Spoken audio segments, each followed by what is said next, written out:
My name is Erin Wendt. I am obviously with the Nebraska Department of Natural Resources. I am one of the outreach coordinators here. And I'm joined by my colleague, Anna Christ, who will be helping me present today.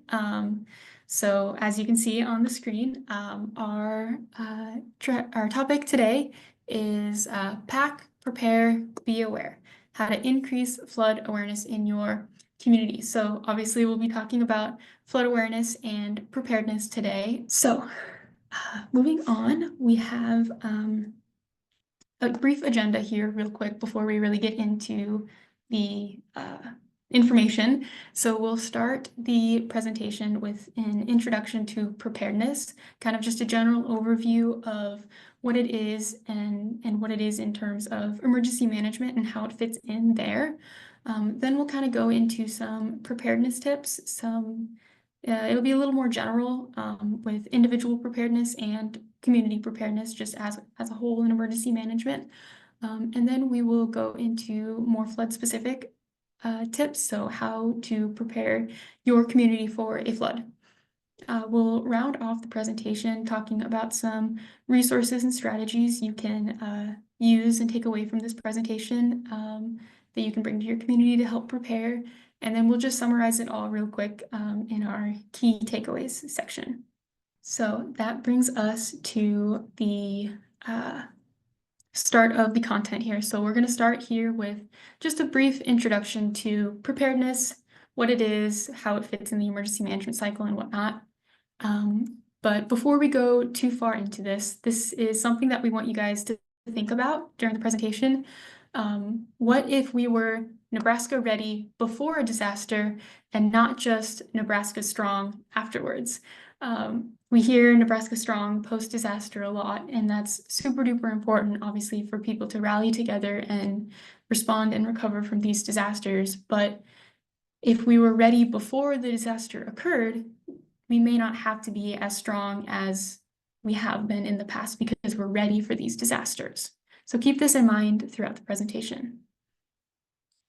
So when it comes to preparedness, it is one piece of the emergency management cycle that you see there. And it's important to note that preparedness and planning is continual. There is no end date to this. You're going to want to continually look at your plans and update them. Just a brief discussion of the emergency management cycle for those that may not be aware. This includes obviously preparedness, but it also includes response, recovery, and mitigation. Those are the four kind of pillars of emergency management. Mitigation includes things such as, it's defined as identifying the hazards and activities to prevent or lessen the impact disasters may have on lives and property. Preparedness is assisting individuals and communities to take steps to be ready for a disaster, which is where we're going to focus today. Response is supporting and coordinating with local agencies for these emergency response activities, so your first responders mostly. And then recovery is the work to restore public services and return the community to some semblance of normalcy. You know, the community is never going to be the same after disaster, but recovery will help get you as close as possible to where you were. Now, within the preparedness branch of emergency management, it also has its own cycle. So as we can see on the screen there, preparedness includes planning, obviously, but then it also includes organizing, training, exercising, and evaluating the plan. So these steps are necessary to, as the FEMA definition shows, it is to sustain the capabilities necessary to prevent, protect against, mitigate the effects of, respond to, and recover from those threats that pose the greatest risk. So this again is a cycle that is continuous and never ending. And so you as the floodplain administrator may not have a large role in the broad spectrum of the preparedness cycle, but you do have a role.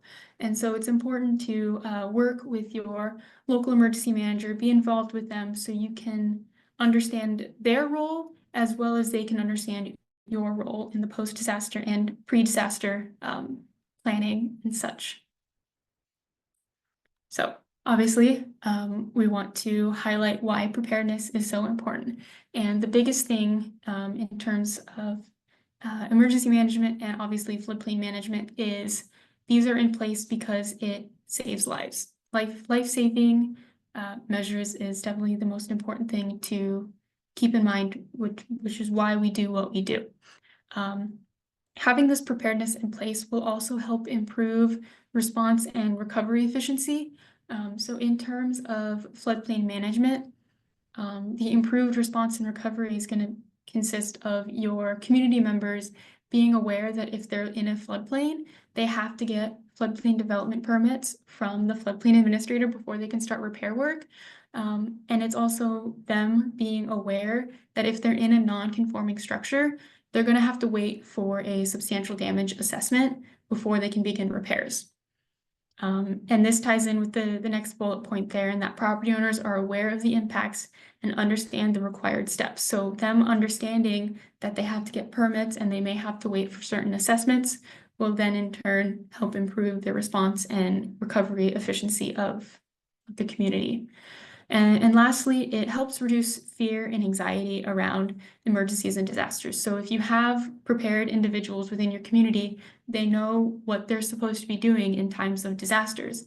And that would allow your response teams to focus their efforts more on your vulnerable populations rather than being spread out, because there are a lot of people that don't know what they're supposed to be doing. All right, that brings us to our next topic. And Yeah, and I will be taking over. We'll just go into some tips that will help you and your community be more prepared for different disaster situations or hazards that you're susceptible to. So,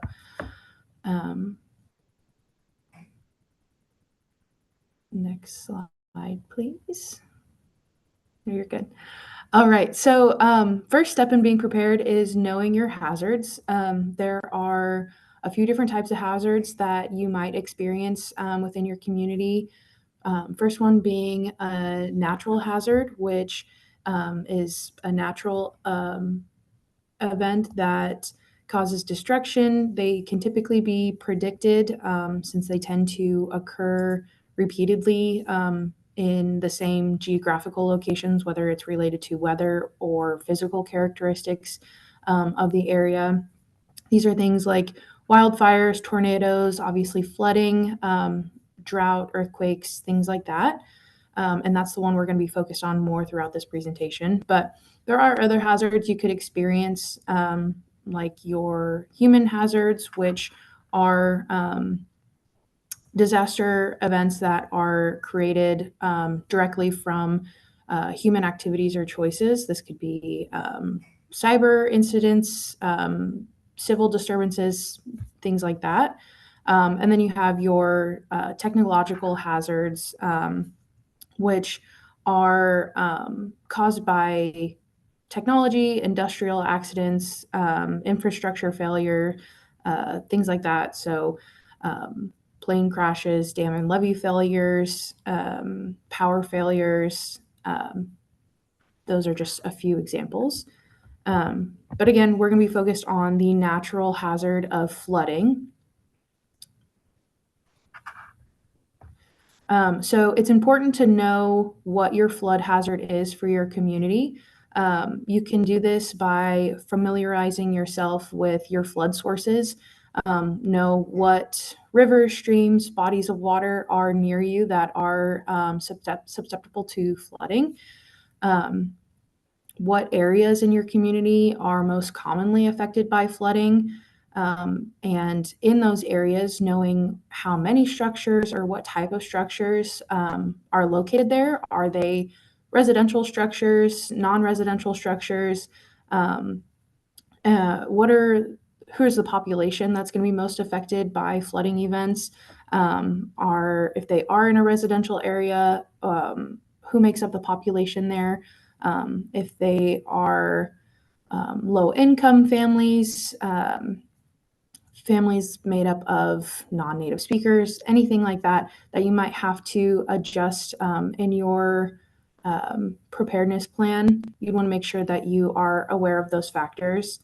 And then just reviewing historic flood data can really help you know how often flooding typically occurs within your community, how severe the flood levels tend to get.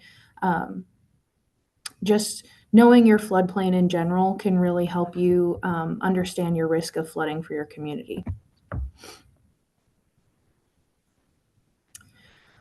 So we'll go down, talk about some personal preparedness tips on the individual level, and then as your community as a whole. So on a personal level, it's really important to create a plan for any type of disaster. For things like flooding, having a meeting location with friends or family if you are separated during an event, knowing different evacuation routes. With knowing your floodplain comes knowing which roads are susceptible to flooding and may become damaged during a flood situation. So, what areas are going to be uncompromised where you can get to a safe location? Knowing those shelter locations, whether your home is outside of the floodplain and you may be safer to shelter in place, or if you are located within a floodplain, knowing where you can go, where a secondary location that would be safer and away from the hazard itself. And knowing how to receive emergency alerts and warnings. And as a floodplain administrator, these are all great things to really do outreach within your community and make sure your community members know what are good evacuation routes, where they can shelter, and how they can receive these alerts and get this information. And then considering household specific needs. So again, knowing your population, if you have non-native English speakers, if you have individuals with pets or service animals, school-age children, or people with disabilities, understanding that they are probably going to need some more assistance in disaster situations and how you can help them when the situation comes. And then again, on an individual level, we highly recommend creating an emergency kit. The Nebraska Emergency Management Agency has this great flyer on their website that has a list of everything that you can include to create a disaster preparedness kit, including things like flashlights, food, bottled water, a radio, extra batteries, walkie-talkies, fully charged, portable chargers, different medications as needed, and then of course important documents. And in a flood situation, you really want to make sure that these documents are in some sort of waterproof sealed baggie or container so that they don't get damaged during a flood situation. Again, this isn't an all-inclusive list, but definitely check out that preparedness flyer. We do have a question. How often should a plan be updated? Erin, do you have any? Sorry about that.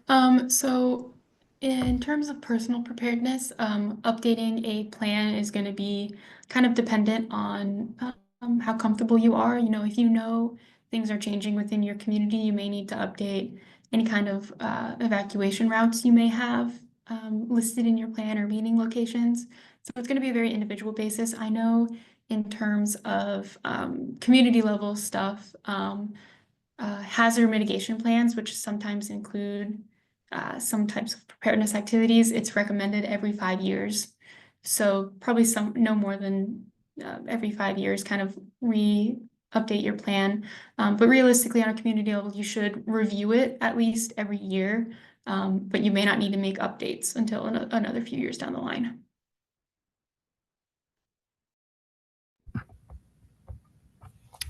All right. So on the community preparedness level, something that's highly recommended is conducting risk assessments. So These are to help identify potential hazards that you may experience and learn where and how to improve things throughout your community to make you more resilient and help with the recovery process. This is something that is typically done by emergency managers within your community.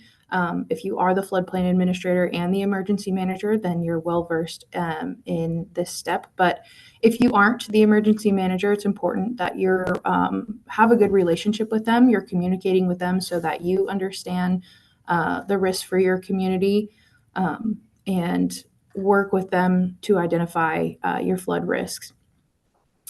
And then it's important to ensure that your resources are publicly available so that individuals in your community know where to look for help, find these resources. This includes emergency service numbers for your emergency manager or different personnel. You can find the emergency management directory on NEMA's website. It has contact information for emergency managers throughout Nebraska.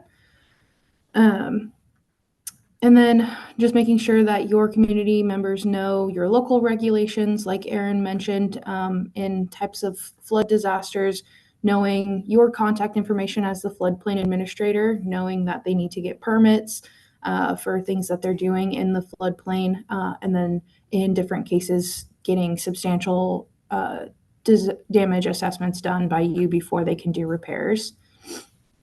And then making sure they know what the different hazard zones on the map, whether that's the special flood hazard area or where the floodplain is located, or knowing where critical infrastructure is located. So you know where, again, what types of structures are going to be affected during flood events and where that's going to occur.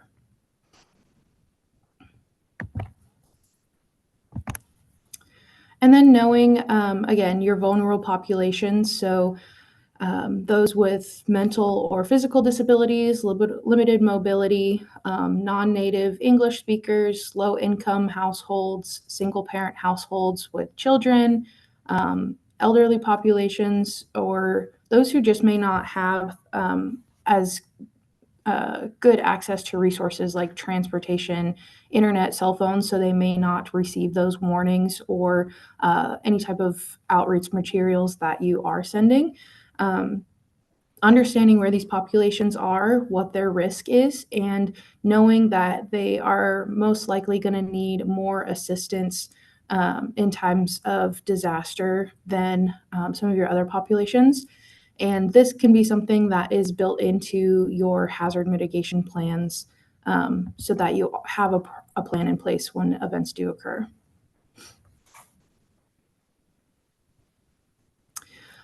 So again, we recommend participating in local or multiple jurisdictional hazard mitigation plans or having a substantial damage plan. These just identify and prioritize hazards that are likely to affect your community and outline plans for how you are going to deal with the hazard when it happens, funding and recovering afterwards, and preparing for how to mitigate the hazards once that point comes. NEMA houses the state hazard mitigation plan, and our organization houses the state flood hazard mitigation plan, so you can find those resources to review. But typically for local multiple jurisdictional hazard mitigation plans, those are done through the natural resource districts. So if you're interested in participating in any of those, feel free to reach out. But having a plan in place is definitely going to be the most helpful when it comes to hazard mitigation.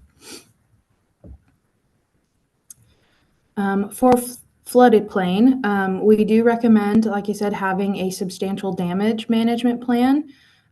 So for those of you who don't know, if you have any type of structure that's located in your floodplain that was potentially built before you had floodplain maps or floodplain regulations and is not billed to the required standard. It is a grandfathered structure that is non-conforming with your ordinance. And if it were to be damaged, where the total cost of repairs meets or exceeds, in most cases, 50% of the market value of the structure, to repair the structure, the whole structure will need to be brought into compliance with your ordinance. So if you have a lot of these types of structures within your community, there is a potential that you'd have to do a lot of substantial damage assessments in the event of a disaster. And this isn't just for flooding if they're damaged by fire, tornado, hail, anything like that.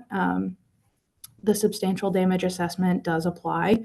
So having a plan set in place allows the community to think about these actions before the disaster, knowing who's going to be involved in doing these assessments, doing trainings on how to do these assessments, creating a database.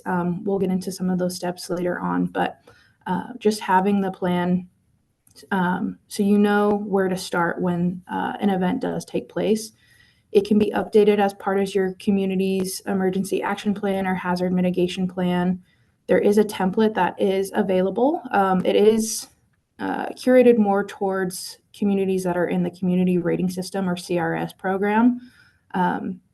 Those communities are required to follow the template step by step. But if you're not in the CRS program, you're not doing it to get CRS points. It doesn't need to follow each step exactly. You can make it so that it fits to your community needs as necessary. But these type of plans are the best way to fight misinformation within your community during a disaster. They allow you to have a clear, transparent planning process before one occurs, and just allow you to identify risks, at-risk structures, develop outreach strategies, get support from community leadership, knowing what kind of mitigation projects you'd like to pursue afterwards when you community receives disaster funding, and just in general being prepared. And then some additional steps your community can take would be having emergency shelters for people in your community that may be displaced, and again, doing outreach so people know where these shelters are located. Having backup generators for critical facilities like your fire stations, police stations, hospitals, retirement centers, things like that. You can have mutual aid agreements between neighboring communities. So you have a legal basis for if you have neighboring communities that are going to help you with, could be funding or resources during a disaster situation. And then again, have a good relationship and work with your local or county emergency manager. And then it's important to be aware of different volunteer organizations that are going to be there to offer aid after a disaster situation occurs, whether that's nonprofit or other non-governmental organizations. Knowing there are these organizations out there that focus on emergency assistance, medical aid, food and water distribution, shelter support, and then collaboration with other local partners. There are a ton that are out there and willing to help out. If you need help getting in contact with any of them after a disaster situation, you can reach out to us or other organizations for that. Right, so that brings us to our next section, which is going to be even more flood specific and how to prepare your community for a flood. So we're going to go into, like I said, even more flood specific related preparedness activities that you can take as the floodplain administrator. So first things first, like Anna made note of before, is knowing what types of hazards are going to affect your community. And obviously flooding is a hazard, but you're going to want to know what types of flooding are going to affect your community because there's different kinds of flooding. So that's going to include flash floods, riverine flooding, ice jam flooding, dam or levee failures, shallow sheet flooding, or ponding. You're going to want to know which ones are going to be most likely to affect your community because they may require different plans. Because obviously, flash flooding, you have a lot less warning time than you would with like such as riverine flooding. So if there's flood preparedness interventions that require human action, you're going to want to have plans in place for those separate events. Additionally, a big one that we always talk about is having an ample and proper floodplain management program. This is going to be the best thing to help your community prepare for a disaster because you're helping mitigate the risk of flood damage before the flooding occurs. So that's going to be obviously having a permit process in place, but the main thing is having the structures be elevated or flood-proofed depending on their use. And you can even discourage development in high-risk areas. Because obviously leaving floodplains as they are in their natural state will allow the floodwaters a place to go without impacting structures. So those are a few things to keep in mind with a floodplain management program is having an ample program in place will help prepare your community. Additionally, encouraging the purchase and maintenance of having a flood insurance policy for your community members is super important. Flood insurance is a key aspect of recovery because it offers that additional claims money from their policy to help rebuild their structure. Now, flood insurance is mandatory, obviously, for structures, homes or businesses that have a federally backed mortgage or loan in the floodplain. What typically happens, however, is once they've paid off that loan or mortgage, that mandatory purchase requirement isn't there anymore, and so they no longer keep on to that flood insurance policy they previously had. So encouraging them to continue that policy will obviously help them recover post-disaster, but it's important to also encourage it for homes and businesses that aren't in the floodplain.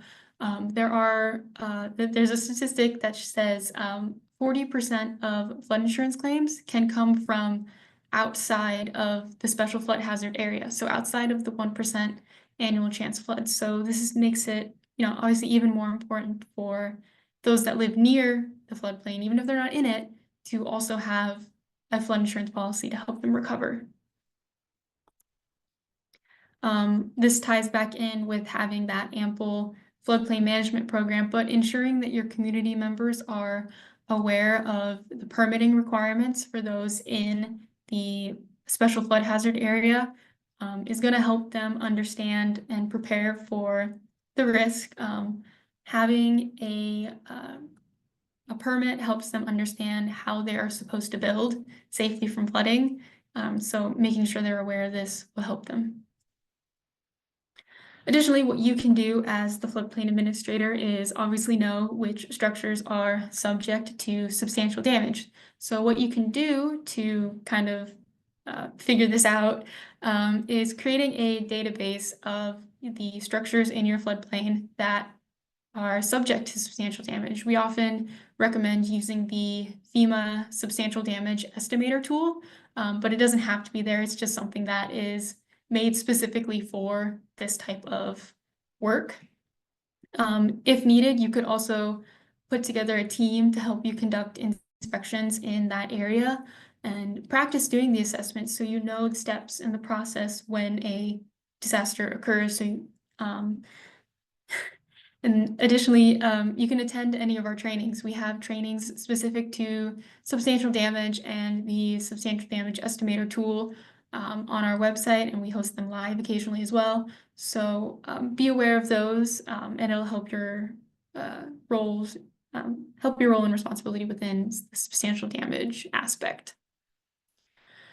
We'll go briefly into talking about kind of how to go about creating that database and such. So Before a disaster, we highly encourage you to take time to identify any of the existing non-conforming structures in your floodplain. These will be the structures that were built before you had floodplain maps or before you had regulations in place to follow. Creating an inventory or a database of the structures is going to help kind of streamline the process of these assessments when a disaster occurs. And it'll also help you understand how long the process is going to take, depending on how many structures you have in your floodplain that are subject to this. It'll help you determine if you're going to need any additional staff or volunteers to help you conduct these assessments. And it'll help you understand the compliance actions that the structure may need to take. So if it's a residential structure or a non-residential structure, what are their options for bringing it into compliance with local regulations? When creating a database, you can often use your county assessor's GWorks or GIS website. Typically, you can put together a list of properties from this website into an Excel sheet. Your assessor's office may be able to help you with this. It obviously works best if the local GIS page has a floodplain layer to overlay so you can see the floodplain. But if not, there are downloadable floodplain layers on FEMA's Map Service Center. So then that can then be downloaded and overlaid so you can see where the floodplain is in relation to the assessor's page and such. Now, additionally, with flood preparedness, if there are any measures in place that require human intervention to install, like flood shields and such, it's important to practice that installation on a regular basis, because obviously it brings back that preparedness cycle where you have to train, exercise, and then evaluate the activity. So you're going to want to have that explicitly written out and practiced, and knowing who is responsible to install the protection and what is the triggering mechanism that means that you'll have to install the measure. So having that written out and established is important for preparedness. And lastly here, a big thing is just informing your community of the likely flood hazards and provide them with best practices to help them stay safe before, during, and after a flood. Something that we highlight quite often is avoid driving in floodwaters. You know, the phrase, turn around, don't drown is super important because you don't know what is under that floodwater on that road. A few slides ago, you saw that picture of a road that was completely washed out and the road wasn't there anymore. So you don't know what you're driving into when the road is covered with water. So turn around, don't drown. Additionally, it's important to let community members know that they need to exercise caution when entering flood-damaged homes or businesses, as the damage might be hidden, and so you can't really see all of the structural deficiencies that might be there, so they need to take caution when entering those. Additionally, we recommend doing regular outreach campaigns. One that we have highlighted here is Severe Weather Awareness Week. So we had an outreach campaign on our social media during the Severe Weather Awareness Week. And you can do something similar on your local website or social media pages, just informing people of, severe weather and best practices and such. Severe Weather Awareness Week is also typically the last week of March, I believe, so keep that in mind for next year.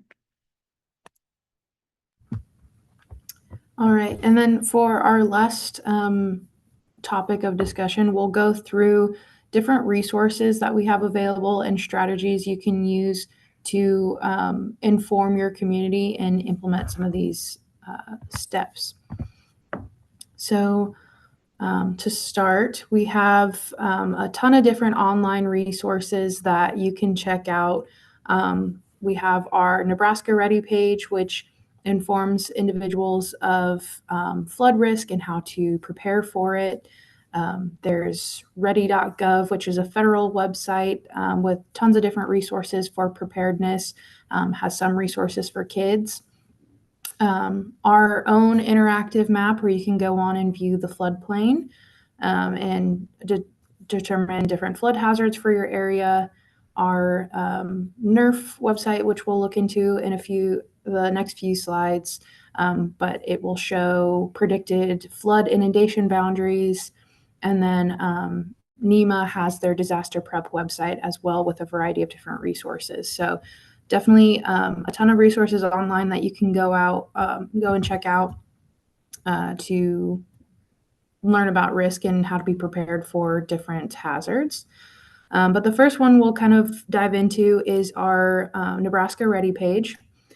So this is a flood preparedness campaign that we have been running recently.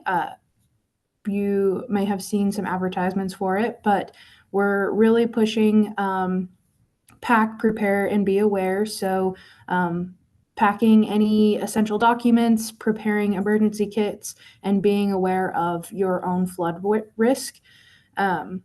So the campaign kind of runs as Are You in the 4%? Since 4% of Nebraska homes are built in the floodplain, and most people aren't aware of that. So this is kind of the first thing you see when you go onto our website, and there are multiple locations where you can click a button and it'll take you to our interactive map website where the property owner can go on and see if their house is located in the floodplain, what kind of flood zone it's in.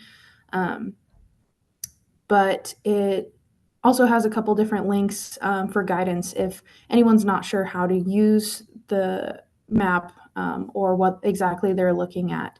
And we are in the process of updating our interactive map. So if you do have questions on how to use the new updated version, feel free to contact us or use the guidance page.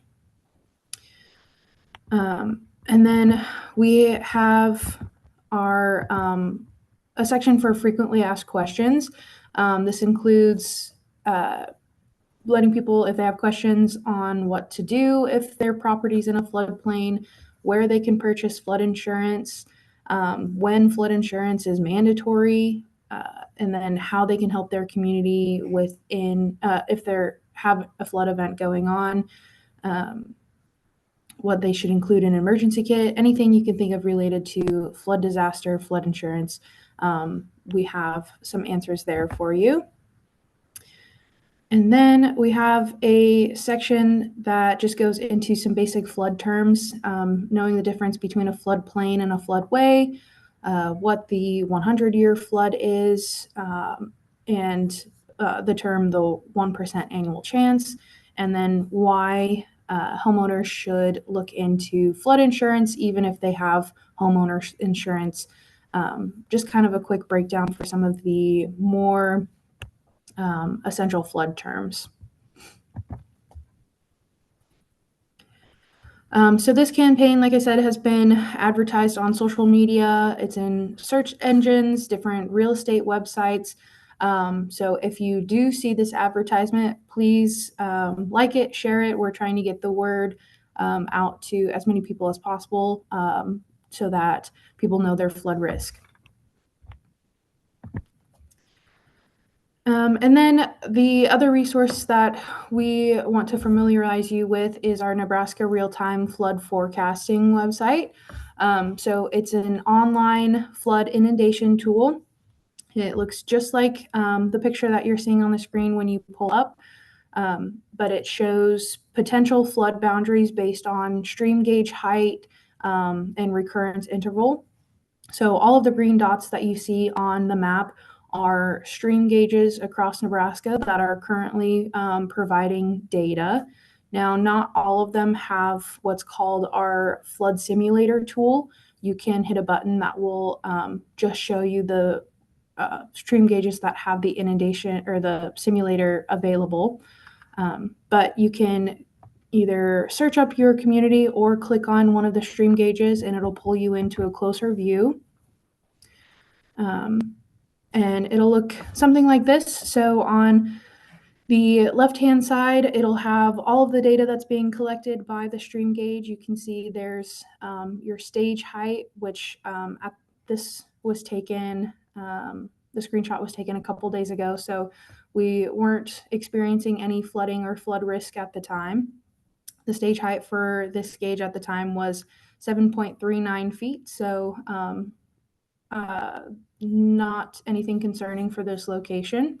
But you can see who is the owner of the stream gauge, the water discharge at the time, all of the statistics that are being collected by that gauge. And then in the bottom right corner, you can see a hydrograph that's provided by the National Weather Service.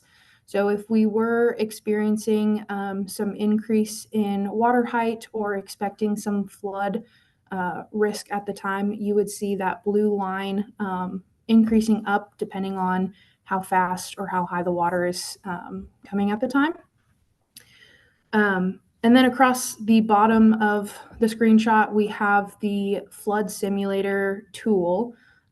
So you can view this based on the flood stage, which is the view that it's in right now, or by flood frequency, so the 100-year flood or the 500-year flood. And there's different features like viewing the depth of the water.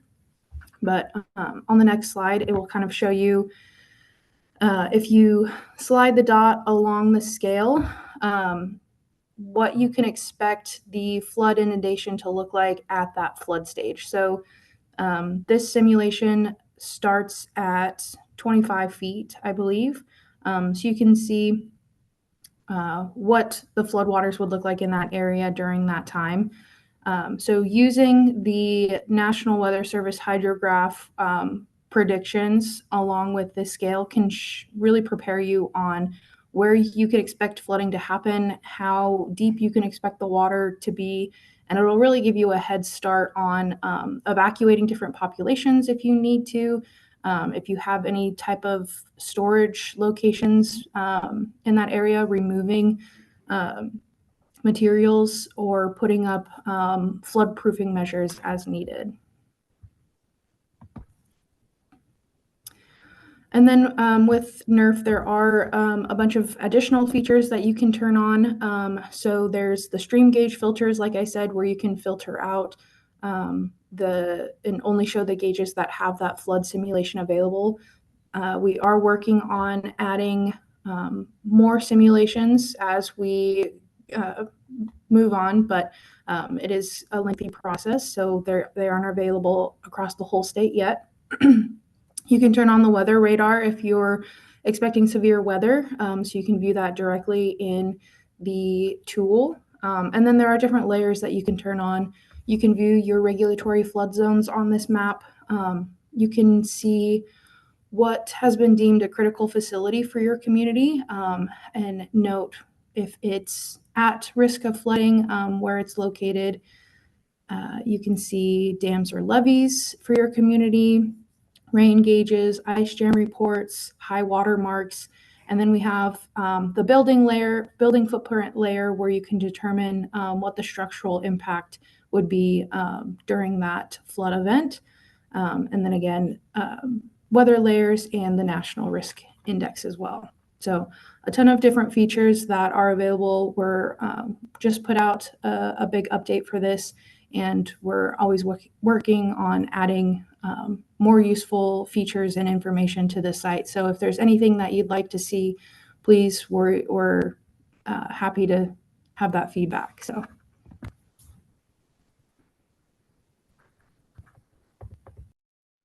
All right, so another thing that comes into flood preparedness and such is the flood insurance rate maps or your floodplain maps and understanding those.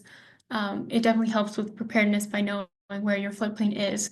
And so one piece of that is called Risk Map, or FEMA's Risk Mapping, Assessment, and Planning. And so this is just the mapping process that communities go through when they're getting new maps.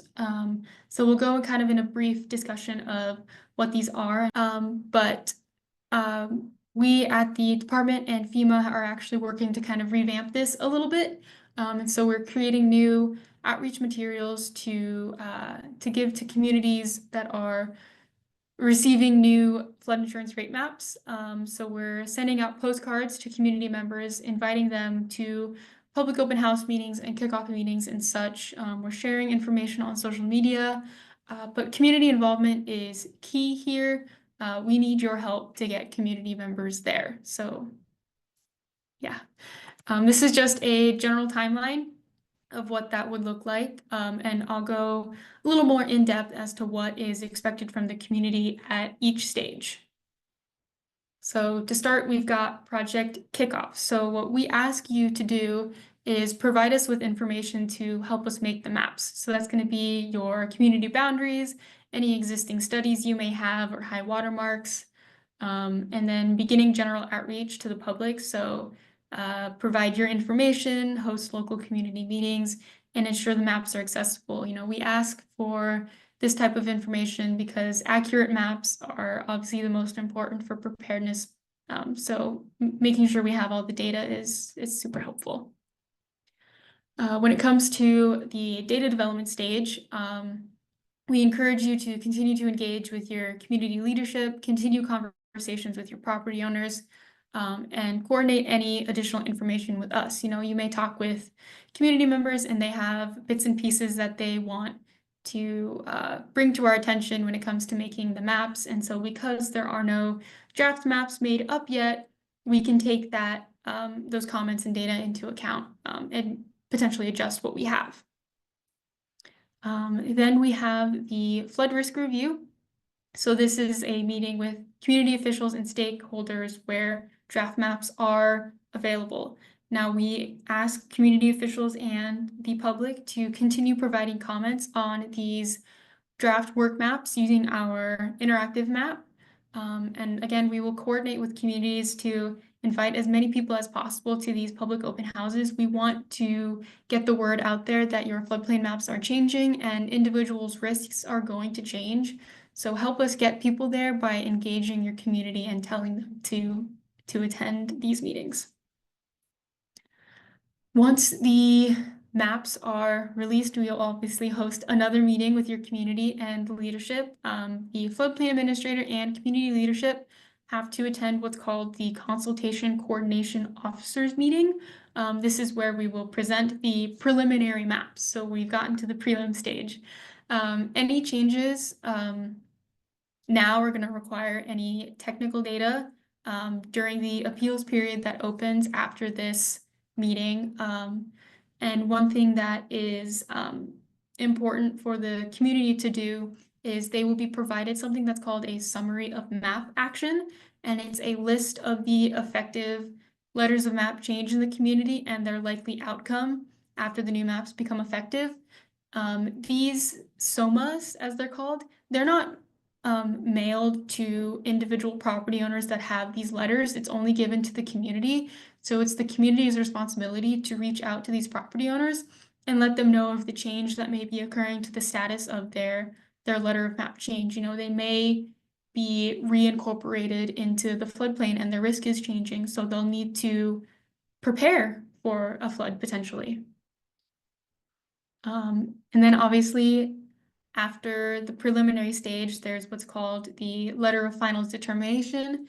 This is where you as the floodplain administrator and your community will adopt the new floodplain maps. So the letter will come out and you will have a 6-month window to adopt the new maps.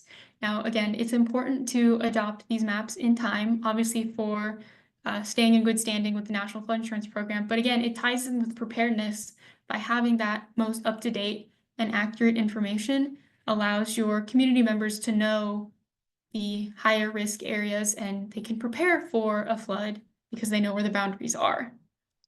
If you need any assistance with updating your ordinance when this time comes, please reach out to us. We can assist with that process and likely we'll be reaching out to you once the letter goes out. Now, last thing for the risk map stage is with that letter of final determination, a revalidation letter is going to be issued. This ties in with the letters of map change again, talking about which ones were incorporated, which ones are still valid, and which ones are no longer valid. And so this, again, is only provided to community leadership. So it is your responsibility to talk with the property owners who have had these letters of map change and let them know the status and if their risk has changed and if they need to prepare more for a flood because they are now in a higher risk area. So going into just some general strategies, we encourage you to produce things such as periodic press releases or newspaper articles on a specific scheduled timeline, potentially. You can put inserts in mailed bills, just little pieces of information here or there, telling community members to go to certain websites to find out their risk and such. We encourage you to have resources posted on your website or social media accounts, or you could have them in community buildings or high traffic areas that people tend to congregate at. Again, regular discussions with your governing body will help spread the word as well. You can invite us to help talk to your governing body as well, or provide any sort of resources if you don't think you can create it yourself. We have a whole host of resources on our website that you can check out and use. And then obviously, if you have any other ideas that will work with your community, implement those. Additionally, again, make sure that your floodplain maps or your flood insurance rate maps are available for your community members to view and see. This could be having your firm panels actually like printed out and posted in your office, or links to our interactive map on your website, or something along those lines. And we recommend having your floodplain management ordinance in an easily accessible way, either online, in person, or both. Just make the information as easily accessible as possible for your community members so they know the information and they're able to prepare adequately if they're in that higher risk area. And of course, use the information that you've learned in this presentation today and any of the links that Michelle has put in the chat to help inform your community members of the importance of preparedness, and specifically the importance of flood preparedness. So we'll just finish up with some key takeaways. Again, preparedness has no end date. Make sure you're continuing to update your plans and practice the steps you're taking regularly, so you can improve upon them as you need. Ensure you know what your hazards are and what's most likely to affect your community and who's going to be affected. Know proper floodplain management and outreach is the best preparation for flooding events, making sure you're minimizing your flood risk before the event happens. Establishing a relationship with your emergency manager and other emergency personnel within your community, and just knowing that we at DNR are here to help. We have a ton of different resources, like Erin said, on our website, our digital desk reference. Feel free to check those out.